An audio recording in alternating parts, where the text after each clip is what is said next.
Assalamu alaikum hurmatly Moskvada mekendештер, амансыздар. Sizler менен кайрадан эле Москва бар. Бүгүн күнгө 27 апрель туугандар, бейшемби. Орозонун 6 күндүгүнүн акыркы 6-күнү. Ошол орозонун бүгүн оз ачары убактысы 20-дан 5 өткөндө Москва убактысы боюнча. Баягы 6 күндүк нафил орозон 6-күнү да бүгүн. Негизи эле бул айда толугу менен дагы 30 күн тутсаңыздар болот. Толугу менен 30 күн. Айтты эсептебегенде 29 күн. Сообу ошондой эле болот. Андыктан соо издегендер буйруса ушул айды толугу менен дагы тута берсеңиздер болот. Туугандар, Китеп медиа телеграм каналда биз ошол толугу менен Шавал айынын календарını чыгарып турабыз туугандар. Андыктан катталып кетиңиздер.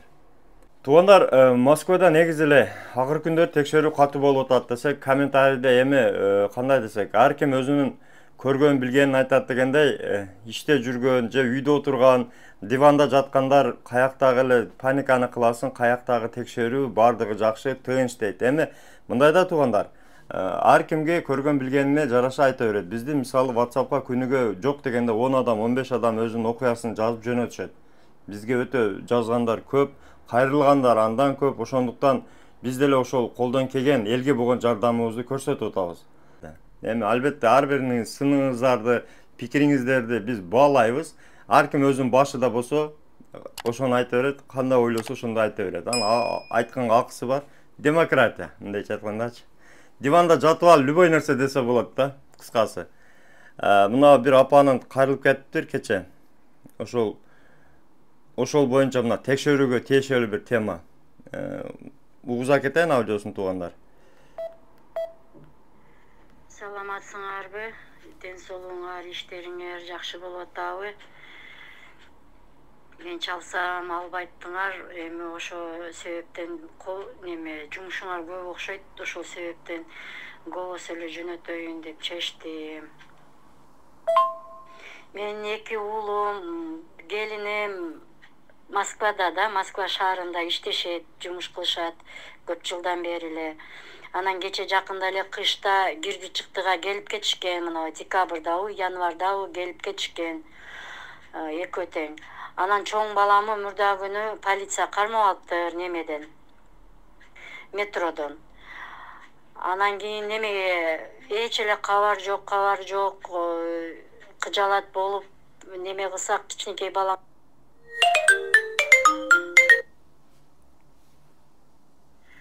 айтыптыр, мени отделенияга алып кетип атат, мен отделениядамын дептир.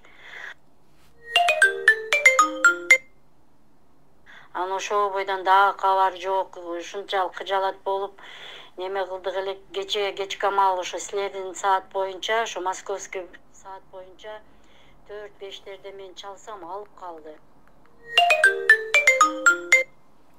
Туугандар, ушундай. Бизде үзүлбөйт, чалгандагы, жазгандагы үзүлбөйт. Ошондуктан биз ала албайбыз. Зорго сурадым телефонду, 20 мүнөткө чыгып кетти, 5000 растагыла деп эчке чыгып кетти, 5000 расташыбыз керек болуп атат деди. Анан мен айттым, келинге айтайынбы, сага акча которуп койсун, ошону бир нерсе кылып, наличка кылып берип коесуң десем, жок апай, алар индебей эле коюң, менде авансым түшүп калыптыр, ошондон берем деди. Анда 3 айлыкты тапшырып бүткөндөн кийин 1 жылдыкка тапшырган болчу да, ошо 1 жылдык немеси кече чыгып атат да.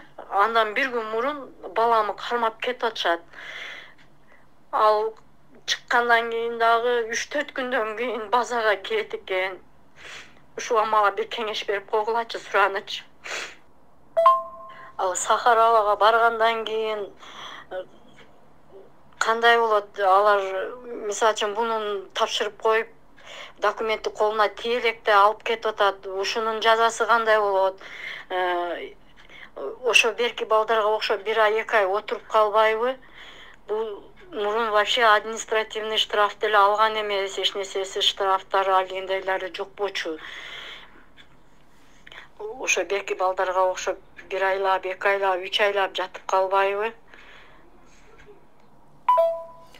Кыскасы мына уктуңуздар туугандар, негизги маселе бул жерде документи жок болуп, анан ошол отделенияда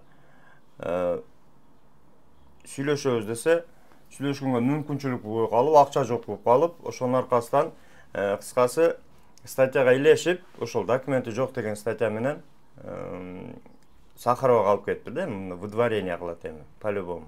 Биринчи эле маселе дайым эле айтабыз, ошол жерде чечишип, жайында чечип чыгып кеткенге аракет кылган болот дайым эле. Эң биринчи жолу ошондой. Акыркы күндөр мына именно отделениядан көбү жазып атат. Мына видеону да көрүп атса керек.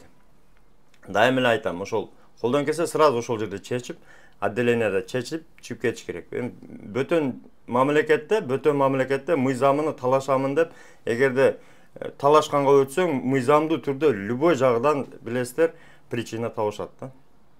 Туугандар, ал биринчиден. Экинчиден, регистрация маселеси мына өзүңүздөр көрүп турасыздар, регистрация чыкты, бирок ага чейин 1 күн, 2 күн калганда алып кетти деп атат. Бул мезгилде кандай болот деп сурап атат бул апабыз. Бул мезгилде кадимкидей эле ошол эрежени бузуп, мыйзамды бузган болот да, себеби ал документсиз жүрдү да. Регистрация 2 күн кийин чыккан болсо, ал 2 күн мурун документи жок эле да. Ошондой эле статья менен ал документи жок деген статья менен кете берет. Документи жок, нелегально жүрдү деген да, закон боюнча нелегально жүрдү. Мыйзам боюнча. Ошол эле мыйзамда жазылган боюнча документи жокпу?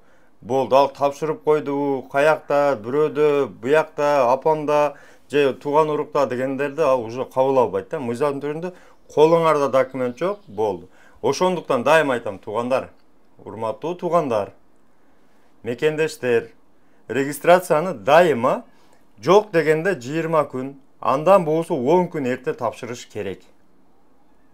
Ушундай ситуация болуш үчүн. Себеби 10 күн, 20 күн күтө турган болсоңуздар, сиздин колуңуздарда эски регистрациянын срогу болсо, ошону менен жүрө бересиздер. Биздикилер мына акыркы жумада, чынын айтсам, только баягы өтүп кетти, 2 күн өттү, 3 күн өттү, алды 2 ай өттү деген эмелер келип атат да. Суроолор келип атат. Өткөн документти уже сиз документи жок жүрөсүз, мыйзам боюнча кармаган болсо, же штраф, же депортация, ошол мыйзамга жараша ишти кыла берет. Эмне үчүн Сахаровага алып кетти азыр деген суроо да. Сахаровага алып кеткен себеби азыр уже өткөндө айттым, план толтурушуп атат, анча-мынча рейдтерди кылып атат, майрамдарга алар да өзүнүн отчетун кылып план толтуруш керек. Мынча адамды кармадык, мынчасын депортация кылдык, мынчасын туттук. Эми алардын да өзүнүн ишинин баягы плановый иштер кетип атат да. Ошондуктан этият болуңуздар, туугандар. Анан диванда жатып алып эле, эс жок, тынч деп комментарий жаза бериңиздер. Биз комментарийге мындай маани бербейбиз. Комментарий калтырсаңыздар деле окуп кете беребиз. Бирок биз ошол өзүбүздүн мекендештерге колдон келген жардамды берип атабыз, туугандар. Андыктан каналга да катталып кетиңиздер. Себеби көп адамдар каттоосуз көрүп атат экен, 97%. Бул деген эми бизге кичине стимул болот да. Эгерде каналга катталсаңыздар, биздин подписчиктер көбөйсө, лайктарды көбүрөөк бассаңыздар, ушул видеону көптөгөн мекендештер көрөт, ошолорго жардам болот деген үмүттөбүз, туугандар. Андыктан бөтөн жерде өзүңүздөргө сак болуңуздар, документке так болуңуздар, аман болуңуздар. Чек ара жана договор маселеси боюнча Абдыразак таксырга кайрыла бересиздер.